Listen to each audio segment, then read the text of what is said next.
బడులల్లో మన ఊరు మనబడి అనేటువంటి కార్యక్రమానికి ఇప్పటికీ 360 కోట్లు ఇవ్వాలి. ఎగ్జాంపుల్ నా విలేజ్దే చెప్తున్నాను.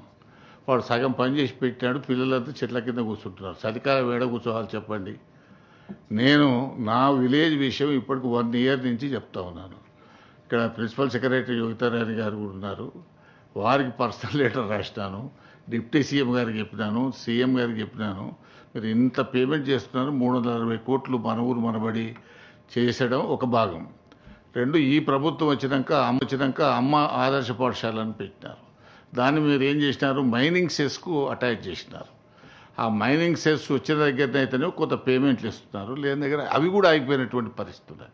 కాబట్టి దీని మీద మనం ఫస్ట్ వాడు కూర్చునేదానికి రూము అవన్నీ వసతులు ఉంటే తర్వాత ఇప్పటికే మనకు గవర్నమెంట్ స్కూళ్ళల్లో డ్రాప్ అవుట్స్ ఎక్కువైపోయినాయి. మీరు మనం గతంలో చెప్పిన లెక్కల ప్రకారమే 24-25లో 18.5 లక్షల మంది ప్రభుత్వ పాఠశాలలో ఉన్నారు, 36 లక్షల మంది ప్రైవేట్ పాఠశాలలో ఉన్నారు. ఈ సంవత్సరం 3 లక్షల మంది చేర్చినామని చెప్పినారు, కానీ అది ఉత్తదే. 30,000 మంది కూడా కొత్తగా చేర్చుకోలేదు, లెక్కలు మాత్రం పంపిస్తున్నారు. దయచేసి ఈ మన ఊరు మనబడికి సంబంధించిన పేమెంట్స్ ఇవ్వండి. చిన్న చిన్న కాంట్రాక్టర్లు, ఎందుకనంటే విద్యా కమిటీ చైర్మన్ వాడు 3 ఏళ్ల కింద అప్పు తెచ్చి కడితే, మీకు చెప్తున్నాను, మా ఊరిలో 19 లక్షలు 20 లక్షలు బాకీ. వాడు బాధపడలేక నేను 5 లక్షలు ఇచ్చినాను వానికి. అరే నీ బిల్లు వచ్చిందని మళ్ళీ నాకు వాపసు తెచ్చేయమని. ఇటువంటి పరిస్థితి ఉన్నది.